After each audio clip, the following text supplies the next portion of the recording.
পাসপোর্টটাও যেন সহজ হয়, এই জন্য হয়তো আমরা এই পুলিশ ভেরিফিকেশনটা উঠাই দেওয়া যায় কিনা বা থাকলেও এটাকে কত সহজভাবে করা যায় এই জিনিস ব্যাপারে আমাদের চিন্তা ভাবনা আছে। হয়তো আমরা চেষ্টা করব যেন পাসপোর্টের জন্য পুলিশ ভেরিফিকেশন দরকারই না হয়। অন অ্যারাইভাল ভিসাটা যেন ইজি হয় এটার উদ্বোধন করা হলো। কিন্তু এই অন অ্যারাইভাল ভিসা পেতে অনেক সময় ধরেন একটু সময় যায়, কারো 45 মিনিট 1 ঘন্টা এরকম সময় লেগে যায়। বাট এই সিস্টেমটা এখন যেটা করা হচ্ছে, এই সিস্টেমটা যদি কার্যকরী হলে এটা প্রায় 10 মিনিটের ভিতরে উনি অন অ্যারাইভাল ভিসাটা পেয়ে যাবে।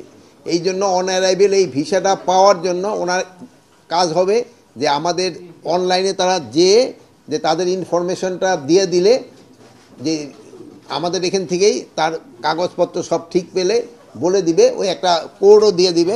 এখানে বাংলাদেশে আসার পর এই কোডটা দেখানোর পরে শুধু সে ওই তার এই ডলারে পেমেন্টটা করে সাথে সাথে ভিসাটা পেয়ে। এই জন্য হয়তো ওই সময় 5-10 মিনিটের ভিতরে হয়ে যাবে। ব্যাংকিং চ্যানেলে যতটুকু সময় অতটুকুই শুধু লাগবে। এটি আমাদের আজকে আপনাদের বলার উদ্দেশ্য এবং এটা আজকে আমরা এখানে উদ্বোধনও করলাম। এখানে এক একটা কান্ট্রির জন্য এক এক ডলার, এটা তারা পাবে 30 দিনের জন্য অন অ্যারাইভাল ভিসা। আমাদের সাধারণ মানুষের তো ভিসা লাগে না আমাদের দেশে।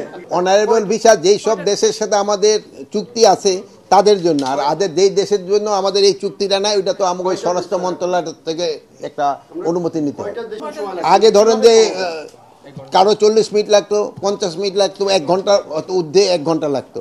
এখন হয়তো এটা 10 মিনিট হয়ে যাবে। এখন খালি সময়টা লাগবে যে টাকাটা ওই দেবে সোনালী ব্যাংকে জমা দিয়ে। এখন এই সোনালী ব্যাংক উনি কতটুকু সময় নেয় আমি দেখে এই মুহূর্তে বলতে পারবো না। এই বলার সাথে সাথে কবে সময় চালু হবে এটা তো বলতে পারবো না, একটু সময় তো দিতে হবে।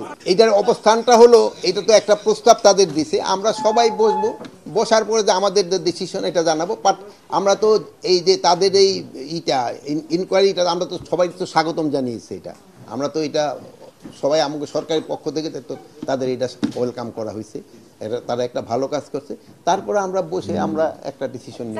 এটার অবস্থানটা হলো, এটা তো একটা প্রস্তাব তাদের দিছে, আমরা সবাই বসবো, বসার পরে যে আমাদের ডিসিশন এটা জানাবো। বাট আমরা তো এই যে তাদের এই ইনকোয়ারিটা আমরা তো সবাই তো স্বাগতম জানিয়েছি। এটা আমরা তো এটা সবাই আমাকে সরকারের পক্ষ থেকে তো তাদের এটা ওয়েলকাম করা হয়েছে, এটা তারা একটা ভালো কাজ করছে। তারপরে আমরা বসে আমরা একটা ডিসিশন নিব। আসসালামু আলাইকুম।